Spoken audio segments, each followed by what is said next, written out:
अस्सलाम वालेकुम students, second year biology chapter number 15। आज हमारा सेकेंड लेक्चर है। कल हमने पढ़ा था होम्योस्टेसिस का इंट्रोडक्शन, तो आज हम पढ़ेंगे ऑस्मोरेगुलेशन। तो पिछले लेक्चर में ऑस्मोरेगुलेशन की डिफ़ाइन आपको बताई थी कि ऑस्मोरेगुलेशन क्या होता है। ऑस्मोरेगुलेशन होता है maintain water and salt in the body. ठीक है, वाटर एंड साल्ट जो हैं वो मेंटेन रखने हैं बॉडी के अंदर, उसको क्या कहते थे, ऑस्मोरेगुलेशन। तो आज हम ऑस्मोरेगुलेशन के बारे में पढ़ेंगे कि ये कैसे है, ऑस्मोरेगुलेशन है क्या चीज़। देखिए, water is a solvent. Water जो होता है वो बेस्ट क्या है, सॉल्वेंट है। अब सॉल्वेंट क्या चीज़ होती है? सॉल्वेंट वो होता है जिसके अंदर तमाम सल्यूट्स जो होते हैं डिज़ोल्व हो जाएं, वो क्या कहलाता है, सॉल्वेंट कहलाता है। अब सल्यूट क्या है हमारे पास, सॉल्ट्स जो हैं वो क्या कहलाएंगे, सल्यूट कहलाएंगे। ठीक है, सल्यूट में हमारे पास आ जाता होता है शुगर हो गई, साल्ट हो गया, ये सारे सल्यूट्स हैं। तो water is a solvent. Water ऐसा सॉल्वेंट वो होता है जिसके अंदर तमाम सल्यूट्स जो होते हैं डिज़ोल्व हो जाएं, वो सॉल्वेंट कहलाता है।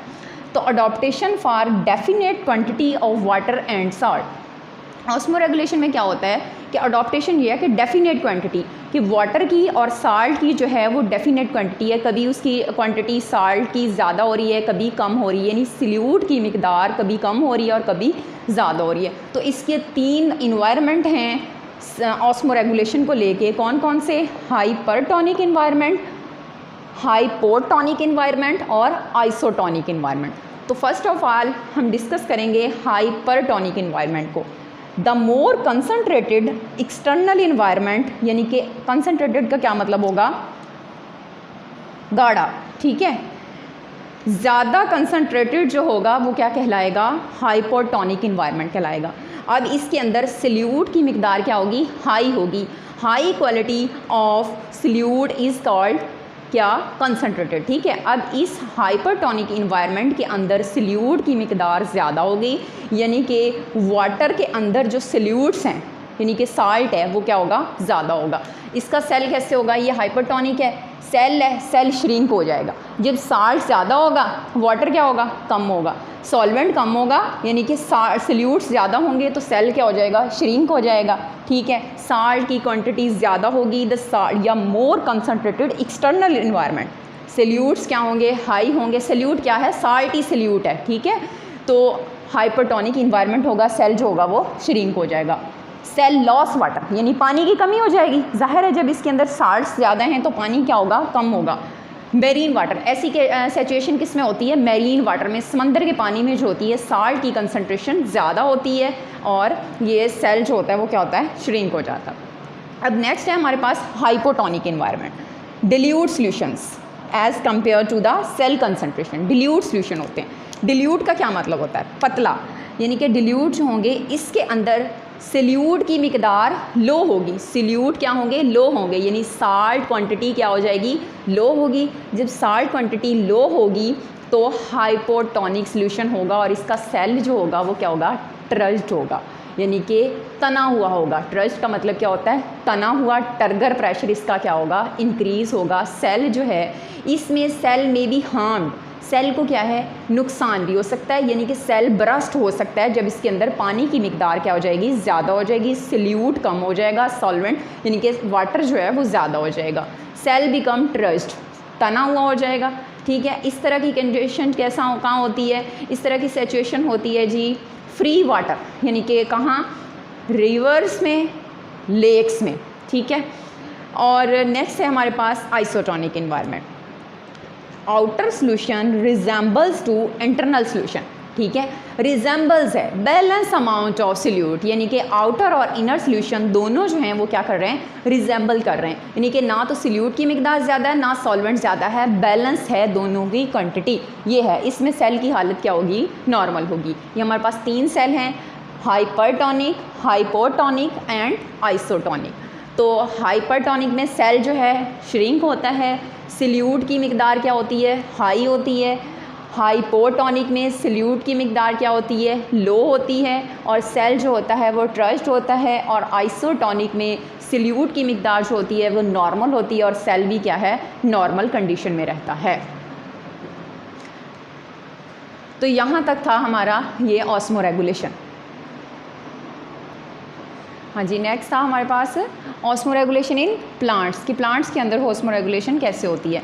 Plants are distributed in different habitats. Plants जो हैं उनको डिफरेंट हैबिटेट्स में जो है डिस्ट्रीब्यूट किया गया है। अब हैबिटेट क्या होता है? मस्कन, यानी कि जहाँ पे प्लांट पाए जाते हैं। तो डिफरेंट हैबिटेट्स हैं, ठीक है। आमतौर पे इक्वेटिक हैबिटेट होता है, मॉडरेट होता है, सवेयरली ड्राई और टर्स्ट्रियल, ठीक है। इक्वेटिक होता है पानी वाला, मॉडरेट होता है दरमियाना, सवेयरली ड्राई और टर्स्ट्रियल यानी खुश्क जो होता है डेजर्ट्स वगैरह उनको कहते हैं। तो आम तौर पे प्लांट्स की जो होती हैं हमारे पास 3 टाइप्स होती हैं। सबसे पहले हम पढ़ते हैं हाइड्रोफाइट्स को। हमारे पास 3 टाइप्स में आ जाते हैं, हाइड्रोफाइट्स, मेसोफाइट्स एंड ज़ीरोफाइट्स। तो सबसे पहले जो हम डिस्कस करेंगे वो है हाइड्रोफाइट्स। हाइड्रोफाइट्स क्या होते हैं? इक्वेटिक प्लांट्स होते हैं। हाइड्रो का मतलब क्या होता है? वाटर। हाइड्रो का मतलब क्या होता है? वाटर। और जो वाटर में पाए जाने वाले प्लांट्स होंगे उनको क्या कहेंगे? Aquatic plants. Those plants are present in aquatic areas is called a hydrophytes. Live in fresh water. अब फ्रेश वाटर में हमारे पास वही लेक्स और रिवर्स आ जाते हैं, ठीक है। अब इसकी अडॉप्टेशन देखते हैं। तो adapted save themselves excessive water, ठीक है। एक्सेसिव वाटर यानी कि एक्सेसिव पानी की इनके अंदर क्या होती है? ज़्यादा होती है, पानी ज़्यादा मिकदार में पाया जाता है। अडॉप्ट करते हैं लार्ज सरफेस एरिया। इनका सरफेस एरिया जो होता है वो लार्ज होता है, प्लांट जो होते हैं ज़्यादा फैले हुए होते हैं। एक्सेसिव ट्रांसपीरेशन, इनके अंदर से ट्रांसपीरेशन भी ज़्यादा होती है। अब ट्रांसपीरेशन ज़ाहिर है जब पानी ज़्यादा होगा, ये पानी ज़्यादा ऑब्जॉर्ब करेंगे तो ट्रांसपीरेशन का रेट भी क्या होगा? ज़्यादा होगा। तो ट्रांसपीरेशन जो है large number of stomata upper surface होती कहाँ से है? स्टोमेटा से होती है। स्टोमेटा कहाँ होता है? लीफ के अपर साइड पे जो होता है वो स्टोमेटा मौजूद होता है और स्टोमेटा से क्या होती है? ट्रांसपीरेशन होती है। ट्रांसपीरेशन क्या है? Loss of water in the form of water vapour from aerial part of plants is called transpiration, ठीक है। ट्रांसपीरेशन क्या हो रही है? लॉस हो रहा है पानी का। तो पानी ज़्यादा है तो इसलिए इनका क्या होगा? ट्रांसपीरेशन का रेट भी ज़्यादा होगा। लार्ज नंबर ऑफ स्टोमेटा भी ज़्यादा होंगे। स्टोमेटा ओपन इन एटमॉस्फेयर में होते हैं, प्रमोट लॉस ऑफ वाटर यानी कि लॉस ऑफ वाटर को बढ़ाते हैं। अब देखें स्टोमेटा क्या चीज़ है। स्टोमेटा आमतौर पे होती है small opening for the exchange of gases.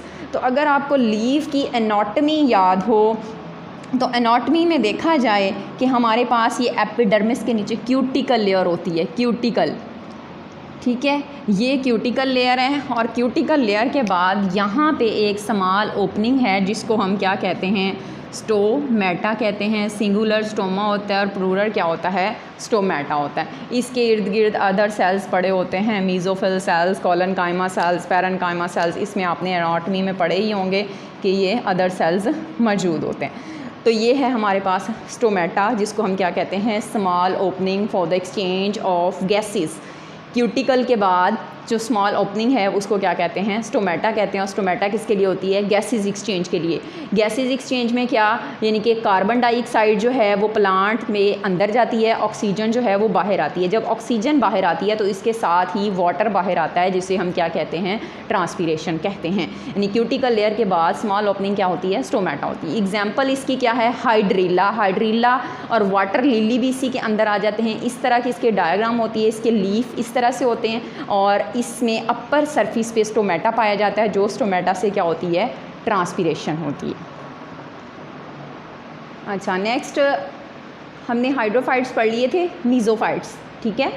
Moderate environment, moderate, ठीक है। मॉडरेट का मतलब क्या होता है? दरमियाना, जिसमें यानी कि पानी की मिकदार जो होगी वो क्या होगी? नॉर्मल होगी, दरमियानी होगी, मॉडरेट इन्वायरमेंट में जो प्लांट्स रहते हैं उनको क्या कहते हैं? मीजोफाइट्स कहते हैं। मॉडरेट अवेलेबिलिटी ऑफ वाटर यानी कि दरमियानी अवेलेबिलिटी होगी पानी की, ठीक है। अब इसमें स्टोमेटा जो होता है open sufficient supply of water, कि जब पानी की सप्लाई जो होगी सफिशेंट होगी तो स्टोमेटा क्या हो जाएगा? ओपन हो जाएगा।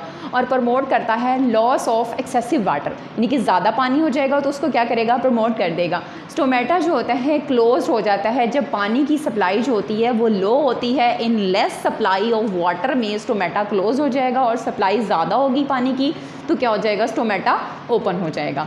इसकी एग्जाम्पल में हमारे पास आ जाते हैं brassica plants, brassica mustard plant, roses आ जाते हैं और मैंगो आ जाते हैं। ऐसे प्लांट्स जो होते हैं जो कि मॉडरेट टेम्परेचर होता है यानी कि दरमियाना टेम्परेचर होता है उनको क्या कहते हैं? मीजोफाइट्स कहते हैं, ठीक है। नेक्स्ट इसकी एक और टाइप है ज़ीरोफाइट्स। ज़ीरो का मतलब क्या होता है, ड्राई कंडीशन में। कौन सी कंडीशन में, dry condition. Severely dry terrestrial environment is called xerophytes. अब ज़ीरोफाइट्स जो प्लांट होते हैं डेजर्ट्स में आमतौर पे पाए जाते हैं। हर्ब्स श्रब्स जो होती हैं, इनके स्मॉल थिक लीव्स होते हैं, छोटे छोटे लीव्स, थिक लीव्स होते हैं, जो कि रिड्यूस करते हैं लॉस ऑफ वाटर, यानी कि कम कर देते हैं वाटर का लॉस। ज़ाहिर है उनके पास पानी की मिकदार कम होती है, तो उनके अंदर से लॉस भी जो होगा वो कम होगा, ट्रांसपीरेशन का रेट भी क्या होगा, स्लो होगा। Thick wax and leathery cuticle, यानी इनके लीव्स जो इनकी क्यूटिकल होती है, काइटन से यानी कि क्यूटिकल लेयर से जो इनकी ट्रांसपीरेशन होती है उसकी जो लेयर होती है वो थिक होती है, यानी कि मोटी होती है। वैक्सेस होती हैं, वैक्सी टाइप यानी कि, और लेदरी यानी कि लेदर टाइप की। जैसे हम लेदर का रेन कोट पहन लें या लेदर की कोई भी जैकेट वगैरह के अंदर से पानी गुजरना मुश्किल होता है, तो इसी तरह से ट्रांसपीरेशन का रेट जो है वो थिक वैक्सी और लेदरी क्यूटिकल से जो होता है वो स्लो होता है। क्योंकि ये डेजर्ट्स में होते हैं और इनके पास पानी की कमी होती है, इसलिए इनके लीव्स भी इसी तरह से होते हैं कि ट्रांसपीरेशन का रेट जो है वो स्लो होता है। ठीक है। अब आगे है स्टोमेटा प्रेजेंट लोअर साइड। इनका स्टोमेटा भी जो होता है ना वो लोअर साइड पे होता है। जैसा कि हमने पढ़ा था कि हाइड्रोफाइट्स में स्टोमेटा जो था वो लीफ के अपर सरफेस पे था, लेकिन ज़ीरोफाइट्स में स्टोमेटा क्या होगा, लीफ की लोअर साइड पे होगा, ताकि ट्रांसपीरेशन का रेट जो है वो स्लो रहे। उसके बाद है कैक्टस। इसकी एग्जाम्पल में हमारे पास आ जाते हैं cactus shade there leaves in dry season. Cactus plant जो होता है वो अपने लीव्स को क्या कर देता है, शेड कर देता है। जब उसके लीव्स शेड हो जाते हैं तो ट्रांसपीरेशन का रेट भी क्या हो जाता है, स्लो हो जाता है, कंप्लीटली तौर पे भी स्टॉप हो सकती है, क्योंकि उसकी जो ट्रांसपीरेशन है वो कहाँ से होनी है, स्टोमेटा से होनी है। और स्टोमेटा कहाँ प्रेजेंट है, लीफ के अंदर। और जब वो लीफ ही अपने शेड कर देगा तो ट्रांसपीरेशन का रेट जो है वो क्या होगा, स्टॉप हो जाएगा, ट्रांसपीरेशन स्टॉप्ड। और वाटर इसके अंदर स्टोर होता है इन रेनी सीजन। रेनी सीजन के अंदर ये प्लांट जो है अपने अंदर वाटर स्टोर कर लेते हैं और इसी वाटर को ड्राई सीजन में यूज़ करते हैं। यानी कि जैसे हमने पढ़ा होगा कि डेजर्ट्स के जो प्लांट हैं, एनिमल भी, जैसे कैमल जो है वो रेगिस्तान का डेजर्ट का एनिमल है, तो वो अपने अंदर पानी जो है स्टोर कर लेता है। इसी तरह से ये प्लांट्स भी अपने अंदर पानी जो है वो रेनी सीजन में स्टोर कर लेंगे और ड्राई सीजन में क्या करेंगे, यूज़ करेंगे। तो हमने पढ़ा है सबसे पहले ऑस्मो रेगुलेशन, और ऑस्मो रेगुलेशन के बाद था ऑस्मो रेगुलेशन इन प्लांट्स की 3 टाइप्स हैं, हाइड्रोफाइट्स, मीजोफाइट्स एंड ज़ीरोफाइट्स। तो इसमें लॉन्ग क्वेश्चन आ सकता है कि right a complete note on osmo regulation in plants. ठीक है। और इसके अंदर से शॉर्ट क्वेश्चन अराइज हो सकते हैं कि मीजोफाइट्स क्या होते हैं, ज़ीरोफाइट्स क्या होते हैं और हाइड्रोफाइट्स क्या होते हैं। ठीक है। उम्मीद है कि आपको समझ आ गया होगा। नेक्स्ट लेक्चर में हाजिर होंगे। अल्लाह हाफिज़।